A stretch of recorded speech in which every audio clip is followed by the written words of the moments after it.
అదే RTV app వార్తల్ని క్షణాల్లో చదివే అవకాశం ఉంటుంది. ఒక న్యూస్ పేపర్, ఒక టెలివిజన్ ఛానల్ మీ చేతుల్లో ఎప్పుడూ ఉంటాయి.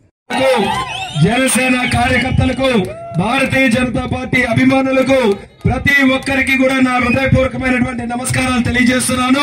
ఈ రోజు ఈ కార్యక్రమానికి విచ్చేసినటువంటి పెద్దలు, శ్రీకాకుళం పార్లమెంట్ నియోజకవర్గ అధ్యక్షులుగా ఉన్నటువంటి పాతపట్నం ప్రజల బాంధవుడు సోదరులు కలమట రమణ గారు, అలాగే రేపు ఈ పాతపట్నం నియోజకవర్గానికి ఉమ్మడి అభ్యర్థిగా పోటీ చేస్తూ ఖచ్చితంగా విజయం సాధిస్తామని దమ్ముతో ముందుకు నడుస్తున్నటువంటి వ్యక్తి కలమట గారి ఆశీస్సులతో, పాతపట్నం ప్రజల ఆశీస్సులతో అసెంబ్లీలో అడుగు పెడుతున్నటువంటి వ్యక్తి సోదరులు గోవిందరావు గారు, అలాగే తెలుగుదేశం పార్టీ నాయకులు అందరికీ కూడా మరొకసారి నా ధన్యవాదాలు తెలియజేసుకుంటున్నాను. పాతపట్నం నియోజకవర్గ కార్యకర్తలు చూస్తుంటే రెట్టింపు ఉత్సాహం కనబడుతుంది, రెట్టింపు కసి కనబడుతుంది. అందుకే మీ అందరికీ తెలియజేస్తున్నాను, పాతపట్నంలో తెలుగుదేశం పార్టీ గెలవడం నా కోసమో, అన్న కోసమో, లేకపోతే గోవిందరావు గారి కోసమో కాదు, పాతపట్నం ప్రజల కోసం మళ్ళీ తెలుగుదేశం పార్టీ గెలిపించుకోవాలి.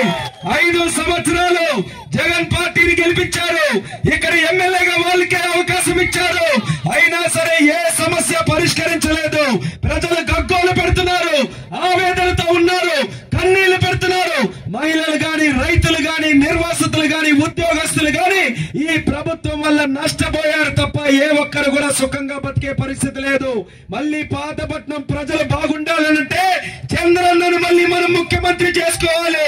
చంద్రన్న ముఖ్యమంత్రి అవ్వాలనంటే ఇక్కడ గోవిందరావుని అత్యధికమైనటువంటి మెజారిటీతో మే 13 జరిగే ఎన్నికల్లో తెలుగుదేశం పార్టీని గెలిపించాలి. అలాగే సోదరుడిగా, మీ తమ్ముడుగా మళ్ళీ నాకు కూడా ఎంపీగా గెలిపించి ఢిల్లీకి పంపించమని కూడా ఈ ఎల్లనపేట ప్రజానికానికి అందరికీ తెలియజేస్తున్నాను. ఎల్లనపేట ప్రజలు ఒక్కసారి ఆలోచించండి. ఆ రోజు జగన్ చాలా హామీలు ఇచ్చాడు, ఒక్కటైనా నెరవేర్చాడా? ఆ రోజు మన ప్రభుత్వంలోనే ఆ రోజు రమణ గారు ఎమ్మెల్యే గారికి ఉంటే ఎన్నో కార్యక్రమాలు మన ఆధ్వర్యంలో చేశాం. ఏ గ్రామమైనా వెళ్ళండి, ఏ వీధికైనా వెళ్ళండి, కోట్ల రూపాయలు తీసుకొని వచ్చి అభివృద్ధి చేశాం. తెలుగుదేశం పార్టీ హయాంలో జరిగినటువంటి అభివృద్ధి తప్పితే ఈ రోజు కొత్తగా ఎక్కడ తట్టెడు మన్నేయడం గాని, ఒక్క ఇటుకేయడం గాని ఎక్కడ కూడా లేదు. ఎంతో అవసరం, భావి తరాలకు అవసరం, మన కోసం కాదు, మన పిల్లలకి, వాళ్ళ పిల్లల కోసం అవసరం. ఈవేళ తెలుగుదేశం పార్టీ రావాల్సిన అవసరం. ఎందుకంటే ఈవేళ ఇండస్ట్రీస్ కానీ గత 5 సంవత్సరాల్లో పూర్తిగా మన రాష్ట్రంలో పరిపాలన స్తంభించిపోయింది. ఈ పరిపాలనలో ముందుకు తీసుకెళ్లాలంటే, ఈ పరిపాలన మళ్ళీ రాష్ట్రాన్ని ముందుకు నడపాలంటే ఈ సైకో ప్రభుత్వం పనికిరాదు. మళ్ళీ సైకిల్ ప్రభుత్వమే రావాలని సందర్భంగా మీ అందరికీ నేను కోరుతున్నాను. సైకిల్ ప్రభుత్వం చంద్రబాబు నాయుడు, పవన్ కళ్యాణ్, మరి బీజేపీ కలిపి మనం ముందుకెళ్తే మనకి అడ్డే ఉండదు. మన సైకిల్ ప్రభుత్వం వస్తుంది.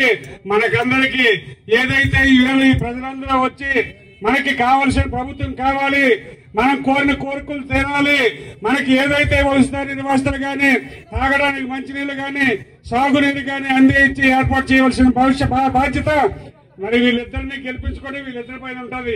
కాబట్టి వీళ్ళిద్దరికి సైకిల్ గుర్తు మీద ఓటేసి గెలిపించాలని మనస్ఫూర్తిగా కోరుకుంటూ మీ అందరి దగ్గర సెలవు తీసుకుంటున్నాను. నియోజకవర్గం వలసలతో ఉన్నది. మా కోసం, మా నియోజకవర్గం ఎక్కడి నుంచో రాజకీయం చేయడానికి మాకు వలసలు వస్తున్నారు. కానీ మేము బతుకు కోసం పొట్ట చేత పట్టుకొని చెన్నై, ఢిల్లీ, హైదరాబాద్ వెళ్ళి బతుకుతున్నారు మా కుటుంబాలు. ఇక్కడ నిరుద్యోగ వ్యవస్థ బాగా ఎక్కువగా ఉంది. ఇక్కడ మాకు కుటీర పరిశ్రమలు కావాలి, ఇక్కడ ఇండస్ట్రీస్ కావాలి. ఇక్కడ ఎట్టి పరిశ్రమలోనైనా ఒక ఇండస్ట్రీస్ జోన్ ఏర్పాటు చేయాలి సార్. ఒక డిగ్రీ కాలేజ్ మాకు కావాలి. కొత్తూరు కానీ ఏరియాలో ఒక డిగ్రీ కాలేజ్ కావాలి. అదే కాకుండా ఐటీడీఏ కావాలి, ఒక ఫైర్ స్టేషన్ కావాలి సార్. మాకు మంచి 100 పడకల హాస్పిటల్ కావాలి.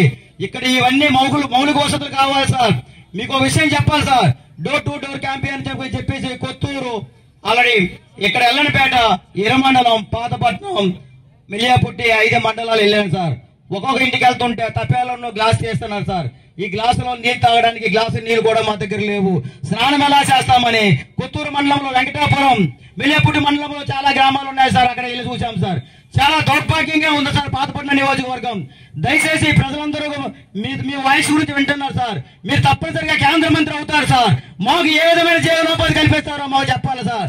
మా కుటుంబాలు మేము బతకాలి, మా పిల్లల ఎడ్యుకేషన్ ఇక్కడే జరగాలి, మేము హ్యాపీగా ఉండాలి సార్. మిమ్మల్ని మా ప్రజల తరపున మా అందరి తరపున మీకు విన్నవించుకుంటున్నాము. మరిన్ని వీడియోస్ కోసం ఛానల్ ని సబ్స్క్రైబ్ చేయండి. లేటెస్ట్ అప్డేట్స్ కోసం వాట్సాప్ ఛానల్ ని ఫాలో చేయండి. అండ్ లింక్ డిస్క్రిప్షన్ లో ఉంది.